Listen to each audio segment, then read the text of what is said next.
missed Mushoku Tensei so much, and last week was only a little taste of a syrfy.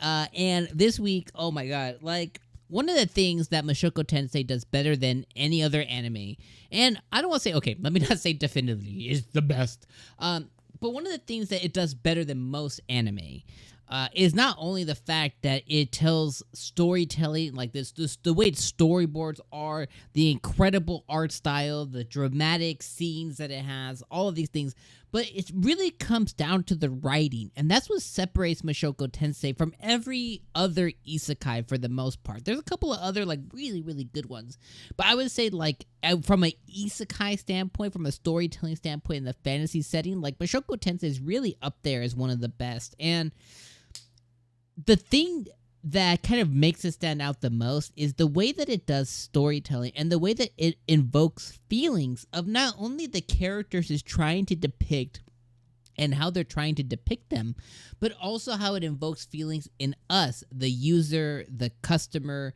the viewer, the person watching the story unfold, the reader, etc.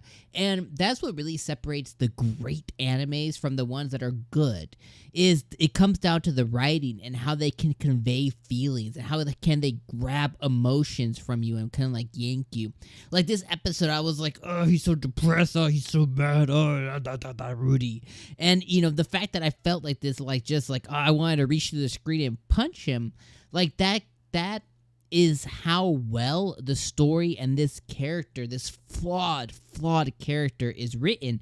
And I think that's what the most powerful thing is here. It's like this whole episode until the end was, you know, a big old cup of depresso, and that's what we had to deal with here, was this really sad, you know, sad boy Rudy, and him trying to figure out what the hell is going on with him and how can he get out of his own with just, you know, basically dealing with a broken heart. You know, obviously he has a lot of other shit going on. You know, his family, Zenith is missing, everything else. But, like, you pile that on top of a broken heart, and he just doesn't know how to deal with it because it's not something that he ever dealt with before in his past life.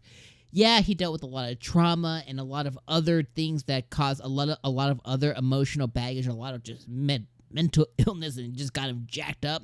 But then you top it off with another experience he's never had before, which is just simply a broken heart that was at one point reciprocated. So, man, like, it's just so good, and we just have to all just sit here and just like wow, you know, the writing is just magnificent, because I was pissed at Rudy this episode.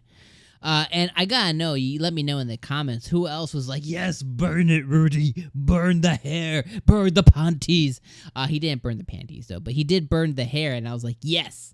And what really got him out of the funk is not only the mission that he went on with this party, right? That got him out of the funk. It's like, what the freak ass, what am I doing? That got him out of his funk, but then secondarily, the thought of Roxy got him out of it too. And I was like, yes, Roxy. I was like, yeah, that means that she's definitely going to come. You know, she's definitely going to be a part of this season, and I can't wait till he reunites with our baby girl Roxy, because she's my favorite in Mushoku Tensei. But he looked to her and her memories to yank him back into reality. And I was like, yes. So definitely, I love all of that as well. This episode also introduced a brand new girl in Sarah, who seems to be of his age, you know, around, you know, I think Rudy right now is about 13 years old, something, you know, correct me in comments, about 13-ish years old, maybe 14, but I think he's about 13 right now. So she's relatively within his age. Maybe she might be a couple of years older, maybe she's 15, 16, somewhere around there, but she's relatively in his age bracket. So with her too, she's very much like Eris, very hot-headed, very tsundere, but she did eventually thank Rudy at the end for, you know, saving their asses this episode as well too. So I'll kind of go through, you know, kind of the main points of the episode that I thought were, you know, of note, but I just really want to praise the anime, just sit here and praise it. And I can't wait till my baby girl Roxy is back. Also, if anybody else thought, like, was thinking the whole time, I kept saying, what the hell is in his pouch? Did the bro find, like, magic, you know, depressant medication in this world. He keeps reaching into his bag every time he has an anxiety attack. And really in his bag was just the panties and Roxy's hair. And I was like, ew, weirdo. So anyways, let's go through everything and I'll kind of break it down of things I thought were most noticeable. So the episode starts off beautifully. It's just that Mushoku Tensei timeless art. It starts off with it once again. We meet the blonde girl who's fine. She really reminds me though of Zenith, however you want to say his mom's name. She looks just like his mom. I don't care what anybody says. Rudy was just having a really bad attitude. He was just being a really depressed crybaby boy. Some girl kept trying to pull him out of it. Her name is Sarah. No, Sarah is the Suzanne. So her name was Suzanne. And I don't know if it was a motherly instinct. I don't know if it was just, but regardless, whatever instinct it was, she kept wanting to reach out to Rudy and reach out and reach out. Eventually, she kind of broke through and she found out that he's here to find Zenith. He's here to kind of like poke around. She tells him a little bit about the North that they're going into right now. Currently, they're traveling into the Duchy of Bosharant. This specific continent, because the continent's, I guess, broken up into like 3 places, but this one, the Duchy of Bosharant, specializes in arcane research. Basically, they all research magic in different ways, essentially.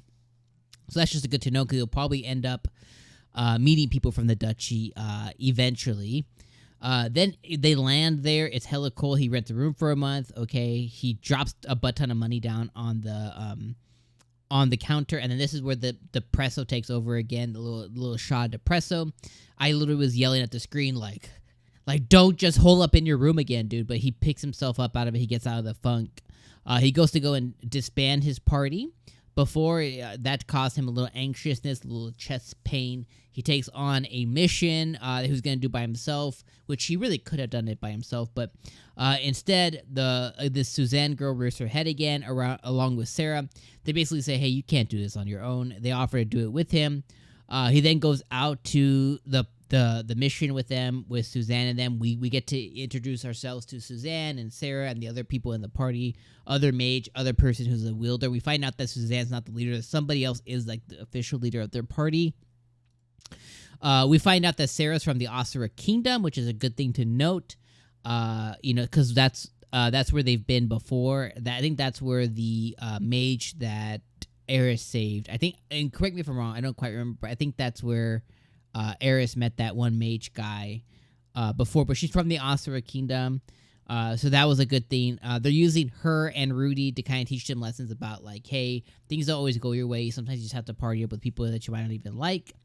A fight breaks out. They run into a lot of bears, and then Rudy just kind of lets himself almost get killed. He's like, I just can't do anything about it. So he just stands there. He gets saved by Suzanne, and eventually he sees them basically being on the brink of death, like just fighting till tooth and nail. And then he just kind of has a moment. He's like, yo, what the hell am I doing? Why am I just standing here? Why am I being an effing idiot? So he picks himself up and he launches a huge ass fireball. He saves all of them. He destroys all the bears, and then he has that wake up call of like, what am I doing? Like I can do whatever I want. Why am I? What? Life isn't over. So I love how he had that moment, and then he went back to his he went back to his hotel room and stuff, and he was able to look at Roxy's panties, take a big old whiff of them, and then he ended up putting Eris's hair into the fire, which I thought was really good for him to kind of wake up. But I love that he's thinking about Roxy, and he's thinking about obviously another girl. Not much we can do about that with Roxy, Eris, and Sophie being like the 3 main wives, girlfriends, basically his future wifeys there. There's not really much that we can do about that he's just going to continually probably kind of lean on some kind of female archetype. But hopefully, even though we know that those are the 3 mains, hopefully we get to see him kind of, have a little fun and stuff. Maybe he goes to school, maybe with the Sarah girl. You know what I mean? I think that'd be cool to see for him just to have a little fun. So, but overall, fantastic episode. Mushoku Tensei is really magic. It just really is magic. It's a magical anime. I just love it so much. It's just so good. And again, that writing, bar none, just top notch. But anyways, let me know what you thought about this episode down in the comments below. Good, bad, ugly, indifferent. Of course, I'll see you guys next week for the next episode of Mushoku Tensei. This one was episode 1, I guess whatever. So let me know what you guys thought. All right, Roxy.